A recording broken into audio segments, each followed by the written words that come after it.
This podcast is supported by listeners like you. We're grateful for your tax-deductible donation at newthoughtphilly.org or the link in the episode description.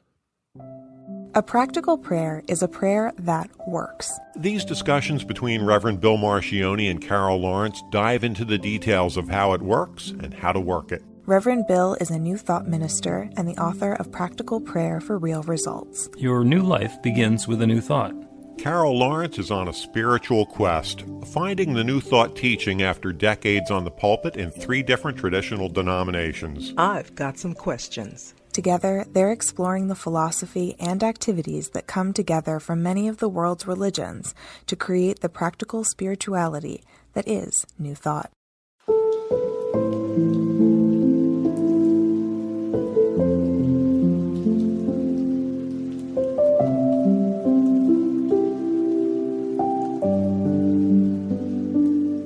Welcome to the Practical Prayer Podcast. I'm Carol, here with Reverend Dr. Bill Marcioni. And you wanted to talk about insurance, or as they say in North Carolina, insurance. Insurance. Yes. Yeah. Yes. And, okay, so you go ahead and tell me what your take on insurance is. Okay, so I think I mentioned that it came to me this weekend when I was going through insurance, making sure everything was in place. And a friend of mine called and I had a little situation going. The subject of prayer came. And I thought, okay, so why are you calling me about this when, we stand on opposite sides of what I call the bridge when it comes to prayer and so forth. So why are you calling me? And then it dawned on me, she was looking for insurance. And I was kind of tickled because she doesn't like my way of doing things and interpreting scripture and blah, blah, blah. But apparently she is not comfortable with the policy she has. Aha.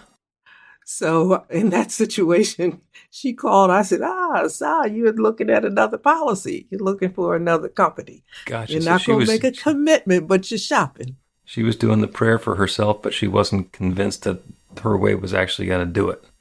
So she wanted you to back her up as the insurance policy so that at least somebody is praying properly for her to get what she wants. Very interesting, too, because this situation is not terribly new, but it's not going in the direction that she wants it to go. So that also was a part of the phone call. Right? I knew that it's not going the way you want. So that's why you're calling me. I'm thinking this. I didn't, say that because I would never make somebody feel bad about that, about what they believe. But, it's hard sometimes not to be respectfully tickled because I thought immediately of Reverend Ike, who, by the way, does the most amazing affirmative prayers. I mean, everything he says and does is right in line with the things that you have taught, just a little bit, quite a bit more flamboyant, but it boils down to the same. A little flashy. Yeah. Well, a lot flashy, but that's cool. I can go look past that. It's the content we're after, right? Mm-hmm. So, and I wanted to say so badly, you know what? Just turn on Ike. I could just give you, this will work for you. You'll be able to understand this a lot better. But then you go into, I don't like Ike and I don't like this. So insurance, it's all mixed up with perception, interpretation. You don't like the delivery person. It's all these things get in the way of your insurance policy. No wonder people aren't happy with their, Yeah. So, I think it actually happens the other way around because what they'll say is, well, I don't like the flamboyance and I don't like the delivery and I don't like the, referring to God as it, and I don't like this and I don't like that and I don't like the way that you structure this and I don't like the way that you're being presumptuous about you getting what you say just because you're saying it or whatever. And that is all secondary to the fact that they don't really believe that it's going to work. So all the objections come up about why they're justified in their disbelief that this is an effective prayer practice. And then, of course, they're right. Because if you believe it's not going to work, then it works exactly the way that you believe, which is to look like it doesn't work. So if somebody believes that they are unworthy of let's say, a wonderful, happy, harmonious, loving relationship.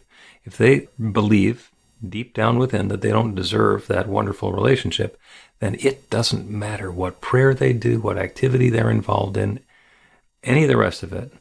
When the relationship shows up, it will seem wonderful for a little while, and then it'll turn sideways just like the rest of them have. And it's not because they did something specifically wrong. It's because that's the belief that's still operative. And it's simple, but not easy. Right. But you can take it on because it's really about, it's not me, it's not you. It's about what you believe. And then I always go a little bit further and say what you believe about God. You got to start there. Where is God to you? What is God to you? What's your relationship to God? Unless you get that straight, in my mind, you don't have a prayer anyway. Best you have is a hope. And then that's when you take to the phone and call somebody to help you. Yeah. And the help, if somebody with that situation of, wanting to have a loving relationship and a deep down belief that they don't deserve it, they come to me and they ask me to do prayer with them. And I just do the prayer for them to have a wonderful, loving relationship. The prayer will work. And they'll wind up being in the passionate, lusty throes of the beginning of a brand new relationship. And then it will turn sideways because that's what their belief is. Now, if on the other hand, we dive into it and say, well, perhaps we should consider what all of these unsuccessful, unhappy relationships have in common, and just have a really frank conversation about that and see what's going on. Eventually, it comes down to what they all have in common is the person who's asking you for the prayer. It's like, all right, well, if that's not going to change, then nothing else is going to help. So getting a willingness to change that conception. And by the way, it doesn't hurt to get somebody to let go of a belief that they don't deserve a loving relationship. That's actually a really nice thing to do for them. It is. And while you were saying that, I was thinking, listen to the very gentle way that, he's talking about this. And I'm seeing me in the chair saying, look. Hey, what can I do? This is 35 years from, being in the pulpit. I might be a little bit jaded, but I'm saying, look, what you're doing is not working. So let's start with God. Because to me, everything starts with God, right? Oh, yeah. Let's start with God. Why would God not want you to have this loving relationship? Why would God not want you to have all things good in your life when all things work together for good? And all of these promises that are made in scripture that you're familiar with, why do they apply to everybody else except for you? Mm-hmm. So you don't have a good answer for that. So it's not God, it's you. Now, don't get upset. It's us because of what we have carried with us for so many years. Yeah. The way I describe that is spiritual arrogance. Same conversation that you're talking about, which is, so we've seen that there are people who have like wonderful, loving relationships, so those are possible. And is there anything that would keep any particular person from being able to have a loving relationship? No, and it comes down to, well, no, God doesn't want me to have a loving relationship. What makes you think you're so special that out of the 8 billion people on the planet, and Lord knows how many billions and trillions of galaxies and stars, that you're the only one who doesn't deserve it? Well, I remember... What are the chances of that being true? I remember the first time I heard you say that. And I never looked at it that way before. And you called it arrogant. And I'm thinking, yeah. Now, I don't have a whole lot of warm fuzzies, right? I always say I got like 2.5, 3, yeah. And I said, but I got a little bit, I got one tucked away on this one because, yes, I see what you're saying. And that is so funny. But I kind of feel badly for people who feel like they don't deserve. Because I don't start with that part of the conversation. We usually go I know around. You do. You're very compassionate. We go around the circle a few times before I get to the point of pointing out that what they're saying is just supremely arrogant, and they probably don't want to be saying that. Yeah. God loves everybody except me. And I want to make sure the world knows you are very compassionate. It's just people feel so they've been so beaten and so disappointed in so many ways in their life. And that starting with God and the love of God is a starting point for me. If it's not God, then who is it? And we're not talking about the one with the pitchfork, because that's like not in the conversation. If it's not God, then you are misinterpreting everything. So let's go back and look at God. Give God a break, right? God's trying to do some good things for you, and you're saying, I don't deserve it. How about we try letting some good come to your life? Amen. Let's take a break and then talk some more about God.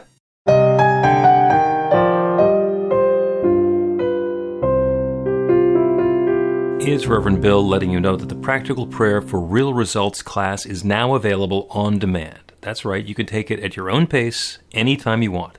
All of the information is at bethelight.com. That's b-the-light.com. You know where to find that stuff.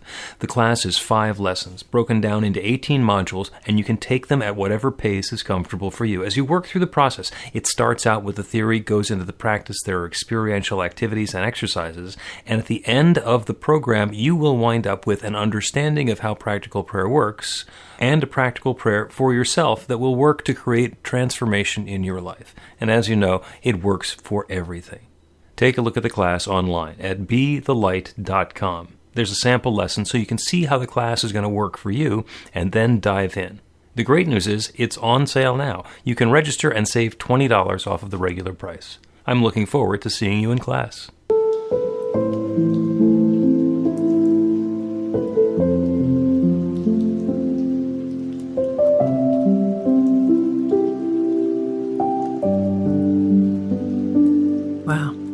Welcome back. Welcome back to the Practical Prayer Podcast. I'm Carol, here with Reverend Dr. Bill Marcioni, and that was short. That was short. Yeah, the break that we took was short, but sweet and to the point, and encouraging you to learn to use this practical prayer technique. And getting back to the conversation of insurance and help me with my disbelief, it all comes down to God. Because what we believe in the New Thought philosophy and is the central piece, the pillar that holds up the practical prayer, is that God is infinite. God is the creator and the source and shares itself as everything. And that sharing of self, that creativity, is an act of love. Anybody's ever been involved in a creative project where you're pouring your heart out into it. So that's what the entire manifest universe is. And it started with an idea, and the idea has been unfolding and evolving ever since. It started with that conscious intent of sharing of self. And that consciousness is here in creation. And some people apparent more than others, in some substances, like human beings, more apparent than in other substances like rocks. That's just from our perception. But there is this creative law that is responding to conscious intention. And it's always saying yes. That's the love. The answer is always yes. So the limitation is not imposed on us by God out there deciding whether or not we deserve something. The answer is yes, based on what we believe is possible. Because if I say, I believe I can float off the surface of the planet and transport myself to the moon, if I truly believe that, by the time I get to 40,000 feet and it's really cold, I'm going to be saying, uh-oh. Forgot to mention the air that I'm going to need between here and the moon. And there's a reason that we don't believe those things. And part of it's self-preservation. Part of it is because we don't know what we don't know. So as we open ourselves up to new possibilities, it's going to be incremental. It's going to be changes based on what's happened before, the framework for experience that we have now. But it's not because God can't do it. It's because we're not ready for it. Yeah. In the first practical prayer class that I took with you, you were talking about incremental things, like you want to ask for things, or I use the term ask, not for $1 billion, but maybe start with something you can believe in, like a parking space, or small things like that. Or finding money on the ground. That's not outside of our belief system. We've all found a penny or a quarter on the floor. And so, yeah, that could happen. And then, $6 later in quarters. It's like, this is happening a lot. But connecting the happening to the ask, that's the consciousness part, I think. Because you can get that parking space and not think that, sometimes you luck up and you get the parking space. But you ask, when you connect the ask with the result, and that happens enough. At least that was my experience. It happens enough. I thought, well, wait a minute, it's something to this. So my belief and the power of God get connected, and I see a result. And so now I'm past the finding small change in the parking lot. I remember the day I said, look, I need to ask for something bigger here. Mm-hmm. And apparently I'm not asking enough, because you did this, but this is not cool. This is not enough. And if I got to keep coming back to you. I got other stuff that that need attention. So to me, it's that practical. Mm-hmm. Oh, it's absolutely. Adjusting my expectations with what I believe is possible from this God that I have believed in. And that's why I think it's so important to figure out and be sure of what it is you believe about God. Because if God is this mean, punishing God, well, what do you expect? Your life is just in the toilet, because that's what you expect. That's what you're going to get. Mm-hmm. There are aspects of prayers being answered that we don't necessarily understand. There was a minister friend of mine who lived in Center City, Philadelphia, and he was going home, and there was a snowstorm that was getting underway, and he parked on the street. And so he thought, there's going to be a challenge finding a place to park on the street. So he started doing prayer to have his perfect parking space. And he drove around past his house, and there's nothing there. And he drove around the block, and there's nothing. He's looking for parking spaces. It's snowing more and more and more. He continues to do the prayer for his perfect parking space. There is nothing on the street that opens up, and eventually he goes and he parks in a garage. And he thought it was a failed prayer. And maybe his perfect parking space was in the garage. Mm-hmm. So get over your small self and thinking that you want to save $20, because to get the quote perfect parking space on the street and then have the truck get destroyed by somebody who's slipping on the ice, that's not a favor either. When we're praying for our perfect parking space and the one that we've picked out of the catalog doesn't show up, maybe there's something bigger going on for us. Now you're taking us to the next level of faith when it comes to prayer. Faith, period. Yeah, God knows how this is going to work. And and I can tell you, I have always had suggestions for God. I'll ask, but if you're busy, I do have this worked out. Right. If you just want to go with that. Here's one possibility that could happen. I'll take this one, or even something better. Yeah. So I got it covered all the way around. Well, when you were talking about insurance, I thought that's where you were headed. I got it covered. I got it covered, and the insurance is I'm going to ask God to help too. No, I kind of let that one, go a little bit, because if you bring me back to faith, or I bring myself back to faith, what do you believe? Like, so many times things work out differently than I might have expected or had not necessarily been on my plan. Looks a little different. Mm-hmm. And, back in the day, I'd get a little miffed about it. But then again, what do I believe about God? God knows better than I know. Spirit knows better, sees further, all of that good stuff. So if I put all that in place, I check what I believe, then this result must be a divine result. It must be what I need right now. So I'm not always happy. I'm not going to lie. And I don't even try to say, okay, I'm just going to be happy. No, I'm just going to be believing. I'm just going to be trusting. Yep. That I'm going to see the good in this. Yeah, I think I've mentioned a few times before that life is kind of divided up into experiences of joy and opportunities to learn. Mm-hmm. And there are times when I am just ready for an experience of joy and I'm getting another opportunity to learn. And it's like, all right, enough with the learning. Yeah. Let me get back to the joy. Can we just get back to the joy, please? Yes. We can do a couple of episodes on that one. The other thing, when you were talking about insurance, there's the notion like when we get into this prayer practice, we are absolutely confident that everything is unfolding in divine perfection and God's love is at hand and good and more good and more good is coming to me and everybody around me. In which case, why would we ever need an insurance policy? And there are people who get involved in, especially in the running of churches and spiritual communities, where they're trained in the prayer technique and they're also on the board of trustees. And as a prayer practitioner, you know that all is unfolding in divine perfection. And as a trustee, you're making sure that the liability policy is paid up. And so, like, what's going on with that? And the answer is, because we are living in the world, we are going to take the steps that are required to be good stewards of what we have in the world.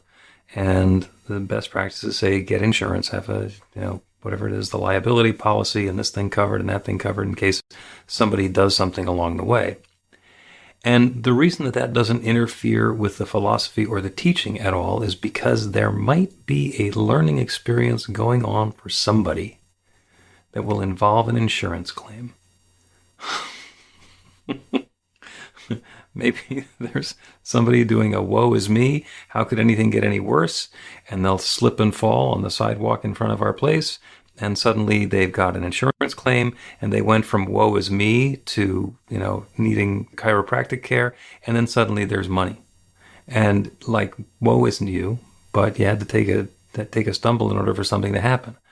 And the insurance policy fits into all of that, and it keeps us from having to try and constrain the circumstances to the point where the pain is much greater for a lot of people, or a lot more people. So we get the insurance. Because we're good citizens and we're smart and we're intelligent and everybody's not playing by the same playbook.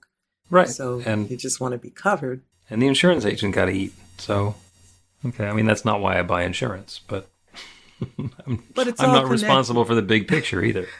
It's all connected. I talk about the capitalism in the Western world, but capitalism is beyond just the Western world. It's just how all the pieces fit together. And I'm playing or living in a small piece of it. I'm not trying to change the system. Not interested. Let's just go with I got bigger things on my mind. So let's just go with the insurance policy. And prayer to me is as simple as that. I think that practical prayer is simple, not easy necessarily. Well, it depends on where you came in. I came in down this end, so it's a little bit different for me to make the transition, but it starts with God. Mm-hmm. It starts with God. And once we get past our disbelief, are willing to open up to that highest idea of God, then it becomes, I'm not going to say easier, it becomes more straightforward. You made a sort of a tangential reference to duality and another power besides God that God's fighting with, the devil or Satan or whatever God's adversary is. And if we start with the notion that it's all God and that everything began with God and the universe is God sharing itself as all of its creation, then the devil was invented by God too. And if in fact there is a devil that was created by God, got to figure it was for a purpose. This is the infinite intelligence that knows everything. And for some reason, it needed a devil. So, what's up with that? So, why would God need a devil? To scare us into doing things that we otherwise wouldn't do. Some people need the devil to scare them. Some people need hell to make them think that it's going to be really bad in the afterlife if they don't behave themselves now. Other people understand that I want to behave myself now because that's a good way to act and behave and engage with the world. So if somebody needs that sort of a warning, God bless them. Take it. Just don't make me believe it. Yeah, well, we come on different sides of the fence of this devil. I don't think God made up the devil. I think folks made up the devil. Because it's convenient. Been around a long time. That thought's been around a long time. And yep. Just so long that it's a volume of information and beliefs about it. Just let's deal with God. Because even if you have a devil, if that's what you choose, God is the big guy. God is the big power. He, she, it, whatever you wish to call it. Nothing bigger, nothing stronger, nothing greater. So you're telling me that? I don't need to be concerned about anything else? Okay, listen, Let me have a talk with you, God.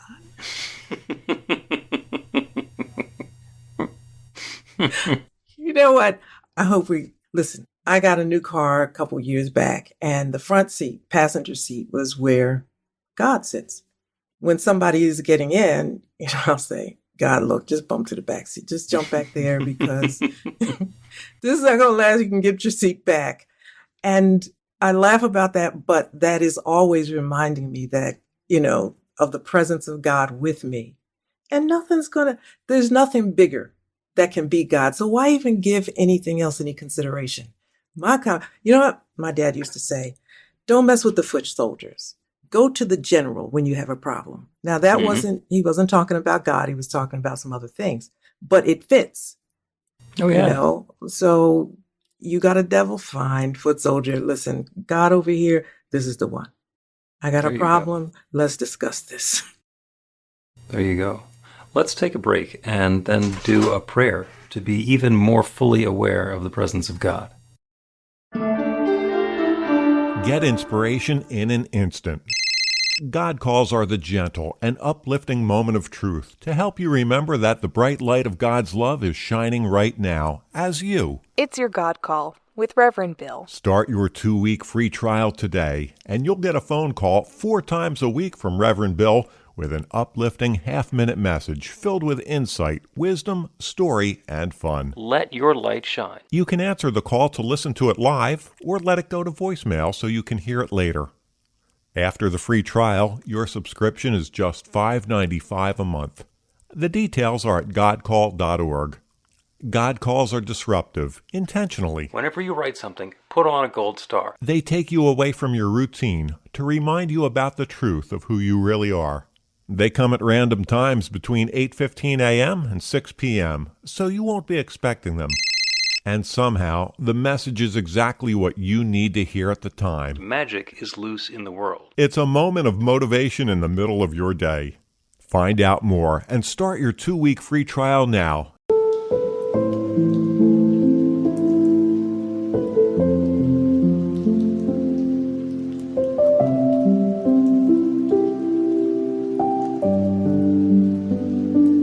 Welcome back to the Practical Prayer Podcast. I'm Carol, and this is Reverend Bill Marcioni. We're going to do a prayer because we've been talking about insurance, and prayer is insurance.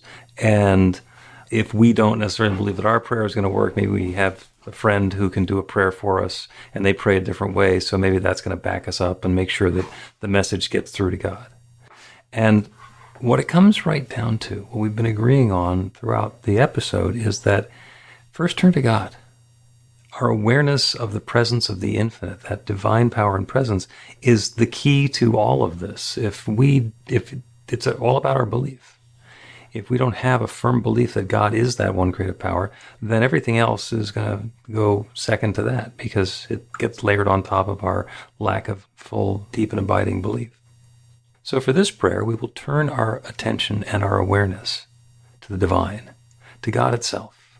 We will open ourselves to faith and to the absolute certainty that that infinite creative power that has created everything is still active. So if you're comfortable doing so, close your eyes or go to a soft focus, whatever's safe to do where you are right now, so that we can let loose our attention and our attachment to the details in the world around us and open more fully to the awareness of that divine power and presence that is everywhere, that is everything, that is everyone. We breathe into that, deepening our awareness, but that infinite creative power has created everything. It began with only itself. In the beginning, darkness and void and God, or the Big Bang, the singularity. In the beginning, just the one and the intention. Let there be this newness, exploding into everything in this manifest universe, evolving into everything that exists today, or revealing itself a piece at a time, to share that divine love in all of these individual expressions, all of these particular forms. And that divine power and presence includes each of us. So we start first with the awareness of the truth of who and what we are. We are each individualizations of that one infinite creative power, that one divine source, that one limitless mind that has set the intention for creation to unfold and has created everything by sharing itself. We are each that divine presence now. And as we breathe in, we are filling ourselves even more fully with that divine presence. And as we breathe out, we are sharing more fully that divine presence with the rest of the world around us. And all of the good that exists anywhere is available everywhere. It's available right here and right now. So as we turn our attention first to that divine power and presence that wells up as us, in us, shares itself through us, we understand innately that we are the channel through which that good is flowing. As we set the intention for the good, for the experience, for the feeling of that success that we are intending and inviting, that creative law responds. That love unfolds in our lives in a way that brings about that success, that experience, that feeling, perhaps in a way that's exactly the way that we would have described it or drawn it out with architectural drawings. And perhaps it happens in a way that is so completely unexpected that we never could have seen it coming. But this is how love unfolds. This is how the good reveals itself. The best part is there is no power in the universe that stands in opposition to this. There is only God. There is only God's divine love, and it's active and operating right here and right now for and through and as each of us. I'm so grateful for this good.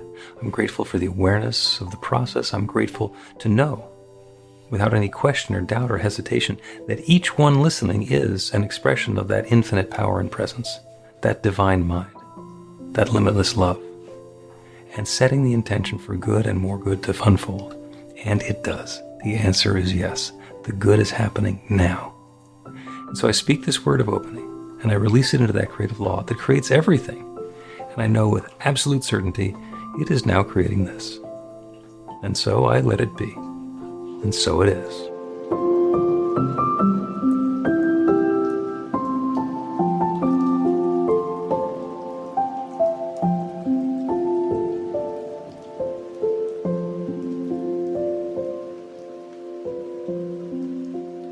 The Practical Prayer Podcast with Reverend Bill Marcioni and Carol Lawrence is a production of BeTheLight.com, be-the-light.com, where you can find more information about practical prayer for real results. Our theme is by Music of Wisdom. You can learn about the spiritual community of New Thought Philadelphia with daily guided meditations, Weekly celebrations of spirit, and Reverend Bill's classes in practical spirituality at newthoughtphilly.org.